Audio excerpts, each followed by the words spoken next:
अस्सलाम वालेकुम नवा फैमिली की हाल चाल है ठीक हो फिट फाट हो की हो रहा है आज हुण सैरी करन लगे हाँ तुसी भी सैरी कर लीए कि नहीं सैरी करो उठो उठो रोज़ा रखो रोज़ेदार हो अल्लाह नबी दे प्यारो उठो रोज़ा रख लो सैरी कर लो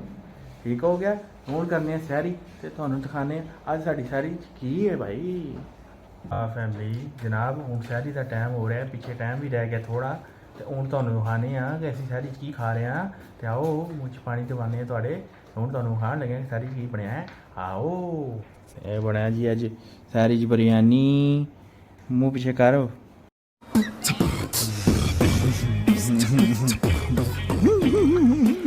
बिरयानी लसीस ये लबन है जी ये है तो वैसे नमकीन लस्सी है नमकीन लेकिन यहाँ पर लबन कहते इसको लबन कहते हैं अरेबी लबन फेवरेट है इनका तो ये है जी चटनी बड़ी मज़ेदार तो हूँ खाने जी बिरयानी ये इनका समोसा और ए समोसा भी मेरा बने पे मैं जरा नहीं खाता चिकन समोसे vegetable and chicken samosa and we eatings and you enjoying and your मुँह च पानी आएंग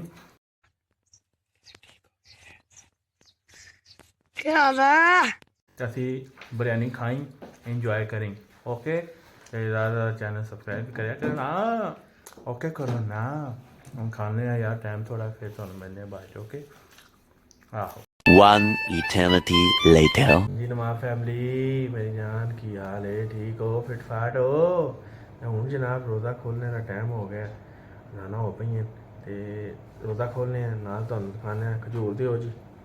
खजूर दिओ जी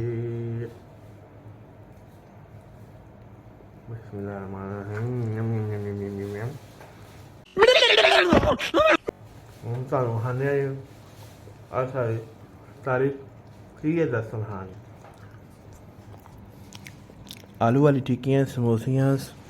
चिकन कढ़ाई ओए हो चिकन कढ़ाई ओए पानी है मुझे और ये बैंगन के समोसे और हरी मिर्च के बैंगन के पकोड़े फॉर हरी मिर्च and chutney and salad and fruits and lemons हमारा प्लासी लासी तो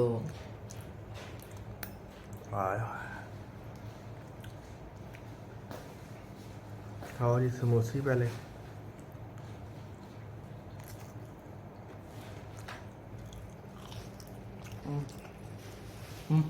मज़े समोसे बाबू जी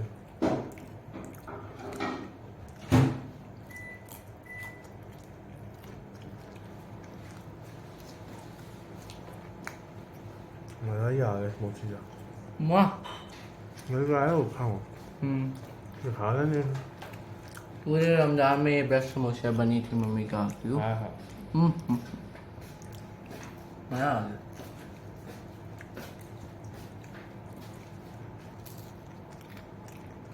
मज़ेदार Sweet smell.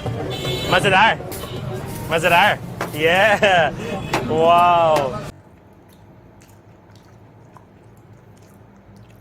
हाँ गाइस आप वीडियो को लाइक करें चैनल को सब्सक्राइब करें और कमेंट किया करें नहीं करोगे मैं घर आके ये खाना खा के फिर आपका भी खाऊंगा मेरे अंदर बहुत कैपेसिटी है बता दें बचा लो खाना अपना तो सब्सक्राइब कर दो शेयर करो लाइक करो यार आपके सामने एक बड़ा सा रेड बटन है दबा दिया आगे बोलो खाना ये सेब एप्पल मैंने सेब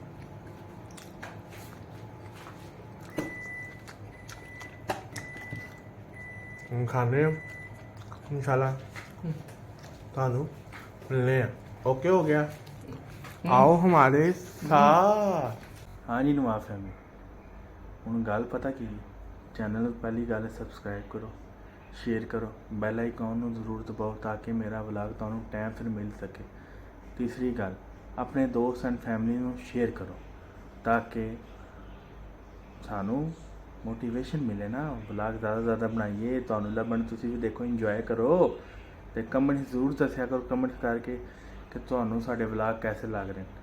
ਤੇ ਜ਼ਰੂਰ ਇਨਸ਼ਾਅੱਲਾ ਅਸੀਂ ਵਲੌਗ ਬਣਾਇਆ ਕਰਾਂਗੇ ਰੈਗੂਲਰ ਇਨਸ਼ਾਅੱਲਾ ਇਸੇ ਤਰ੍ਹਾਂ ਹੀ ਸਟੇ ਟਿਊਨ ਅੱਲਾ ਹਾਫਿਜ਼ ਆਪਣਾ ਬਹੁਤ ਸਾਰਾ ਖਿਆਲ ਰੱਖਣਾ ਹੈ ਟਰੱਕ ਭਰ ਕੇ ਲਵ ਯੂ ਹੋ ਗਿਆ